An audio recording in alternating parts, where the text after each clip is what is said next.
Meus irmãos e minhas irmãs, paz e bem. Nós hoje encontramos no Evangelho, nesse terceiro domingo da Quaresma, um texto que está muito no nosso coração. É daquelas páginas belas da Sagrada Escritura que nós gostamos de escutar. Sabe, eu tenho a impressão que gostamos tanto, não tanto por aquilo que Lucas quer nos transmitir com esse texto, mas tanto por aquilo que nós gostamos de escutar neste texto.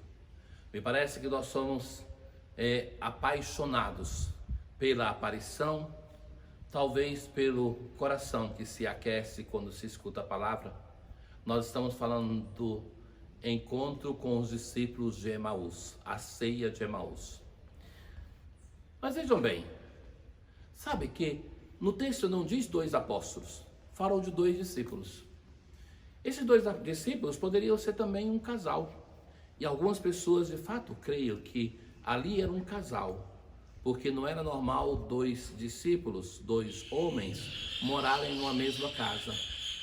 Mas ali pode ser um casal, uma família que está voltando de Jerusalém.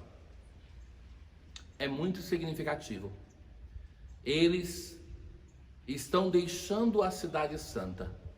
A Cidade Santa para Israel, mas a Cidade Santa para nós cristãos. Ali naquele lugar aconteceu o fato determinante para a nossa salvação. Quanta alegria, quanta emoção, meus caros, eu vivi na minha vida, nas peregrinações para a Terra Santa, sobretudo quando chegava ali na Anástasis, a basílica que faz memória da morte, da sepultura, da ressurreição do Senhor.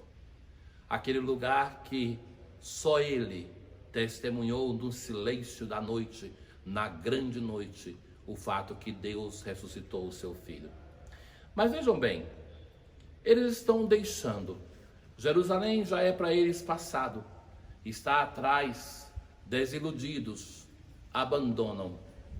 E enquanto caminham, eles encontram esse peregrino, esse desconhecido, estes que ele não são capazes de reconhecer.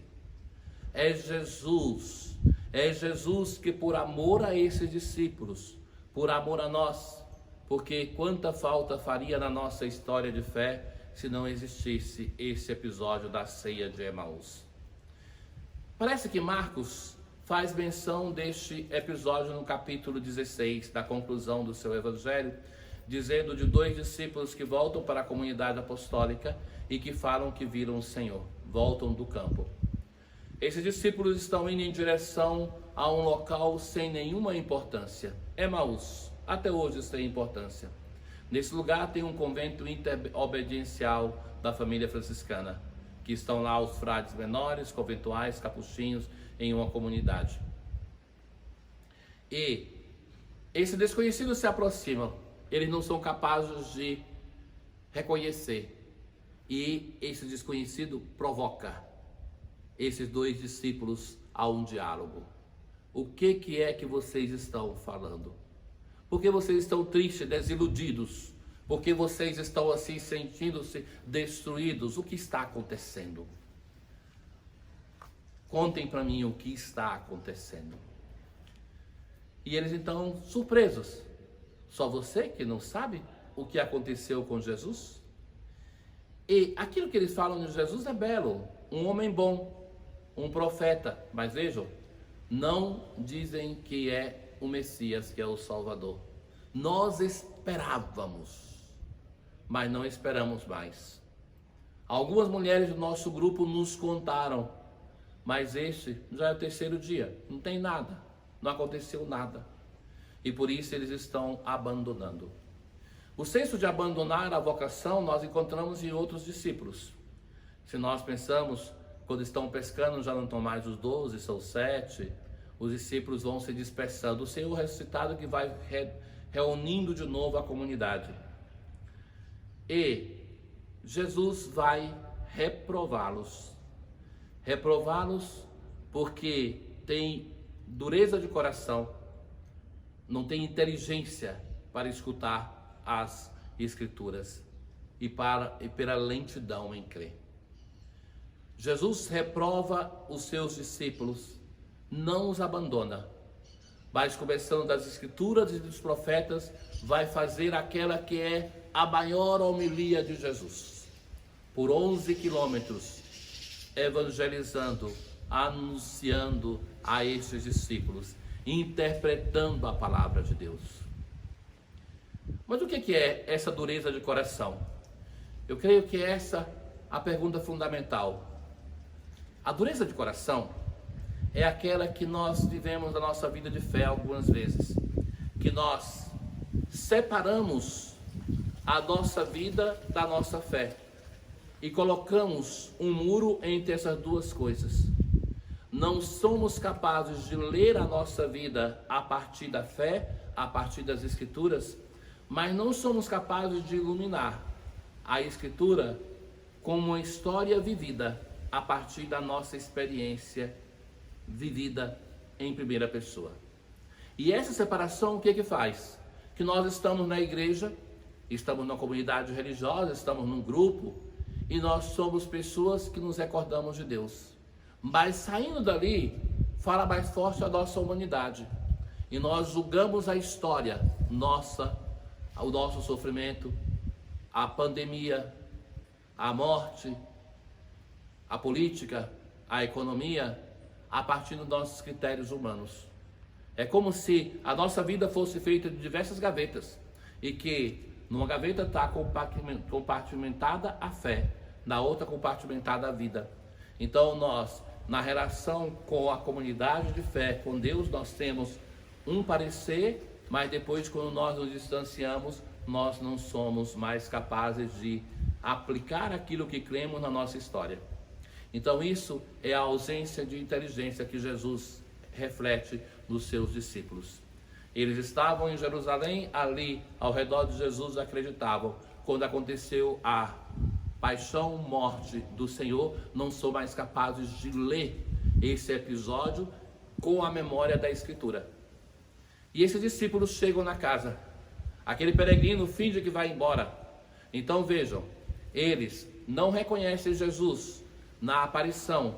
Buscamos tanta aparição no mundo de hoje, né? Se alguém fala que tem aparição, estamos todos ali interessados para saber o que é.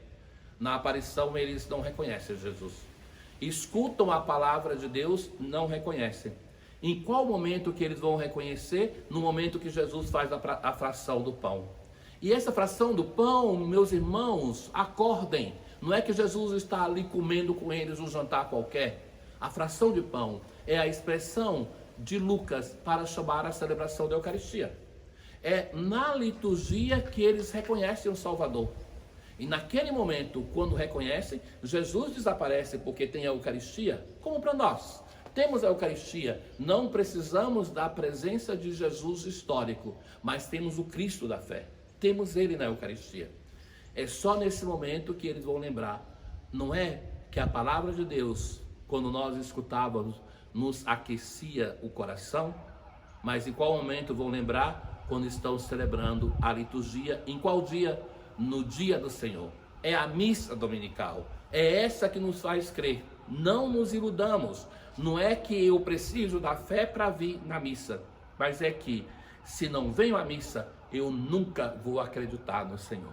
É a celebração eucarística que nos aquece o coração, que nos faz encontrar o Senhor e crer nele e voltar para casa, voltar para a comunidade. Quando eles reconhecem o Senhor, o que eles fazem? Voltam para Jerusalém. Mais 11 quilômetros voltando, agora não cheio de pensamento, não cheio de tristeza, mas na alegria de quem encontrou o Senhor, e vão dizer para a comunidade de Jerusalém: nós vimos o Senhor. E nós vimos o Senhor em qual momento? Quando ele partia o pão, quando ele celebrava a Eucaristia para nós. Por isso, este texto é importante. Nós somos apaixonados pela aparição, somos apaixonados pela homilia que reflete sobre a palavra de Deus.